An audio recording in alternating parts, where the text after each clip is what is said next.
नमस्कार। Indian cricket में एक बहुत बड़ा एक ऐसा बदलाव होने जा रहा है जिसके बारे में शायद किसी ने सोचा भी नहीं होगा। जी हां, पहली बार हमारे अपने इंडियन प्लेयर्स एक विदेशी टी20 लीग में खेलने वाले हैं। तो आईपीएल के बाद ये जो नई धाक जमने वाली है, चलिए समझते हैं कि ये इंडियन क्रिकेट के लिए एक नए दौर की शुरुआत कैसे हो सकती है। ये वाकई में हिस्टोरिकल है।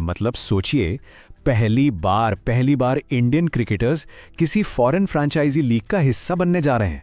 अब तक तो सब जानते हैं बीसीसीआई की पॉलिसीज इतनी स्ट्रिक्ट थी कि ये पॉसिबल ही नहीं था, पर अब ये सच होने जा रहा है।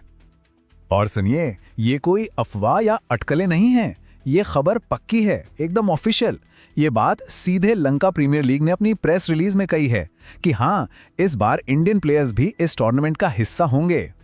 तो सवाल उठता है कि ये हो कहां रहा है, कौन सी लीग है और कब से शुरू हो रहा है। चलिए इन सारी डिटेल्स में जरा घुसते हैं। तो ये लीग है श्रीलंका की अपनी लंका प्रीमियर लीग, जिसे हम एलपीएल के नाम से जानते हैं। इसमें कुल 5 फ्रेंचाइजी टीमें हैं जो एक दूसरे से भिड़ती हैं। तो एलपीएल तो हो गया, पर इंडियन प्लेयर्स के साथ ये एक्शन कब शुरू होगा?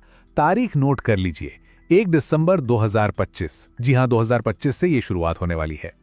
ओके, तो तारीख पता चल गई, लीग पता चल गई। अब ये समझते हैं कि इस टूर्नामेंट का फॉर्मेट कैसा है। सबसे पहले बात करते हैं लीग स्टेज की। जैसा कि मैंने बताया, कुल 5 टीमें हैं और यही 5 टीमें खिताब के लिए आपस में टकराएंगी। और मजे की बात यह है कि इसका जो लीग स्टेज का फॉर्मेट है वो आईपीएल देखने वालों को बिल्कुल भी नया नहीं लगेगा, एकदम जाना पहचाना सा है। सारी टीमें एक दूसरे से 2-2 बार खेलेंगी राउंड रॉबिन फॉर्मेट में, और फिर पॉइंट्स टेबल में जो टॉप 4 टीमें होंगी वो जाएंगी प्लेऑफ्स में, और जो 5वें नंबर पर रहेगी वो सीधा घर। लीग स्टेज के बाद शुरू होता है असली खेल, प्लेऑफ्स। चलिए इसका पूरा गणित समझते हैं, the road to the final तक का ये सफर कैसे तय होता है। और यहां भी फॉर्मेट बिल्कुल आईपीएल वाला ही है, कोई कंफ्यूजन नहीं।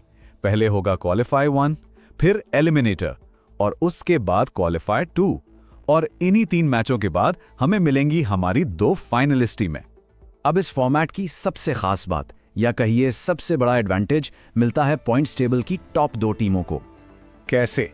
भाई, टॉप 2 टीमों को फाइनल में पहुंचने के लिए एक नहीं बल्कि 2 मौके मिलते हैं। अगर वो पहला क्वालिफायर हार भी गईं तो भी उनके पास एक और चांस रहता है।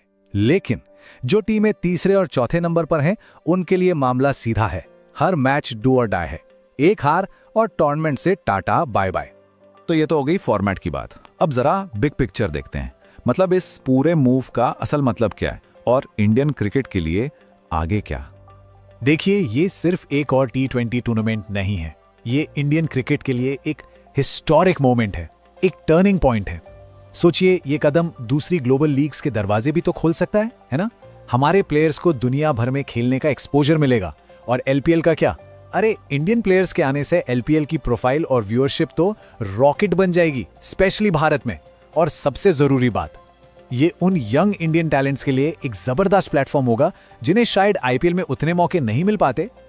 तो सब कुछ जानने के बाद अब हम आते हैं उस एक सवाल पर जो सबके मन में है, वो $1 मिलियन क्वेश्चन, कि आखिर कौन से इंडियन स्टार्स हमें एलपीएल में चमकते हुए दिखेंगे? क्या बीसीसीआई अपने बड़े एस्टैब्लिश नामों को भेजेगा, या फिर इसे एक मौके की तरह इस्तेमाल करेगा यंग प्लेयर्स को इंटरनेशनल एक्सपोजर देने के लिए? बस यही फैसला तय करेगा कि इंडियन क्रिकेट का अगला चैप्टर कैसा लिखा जाएगा।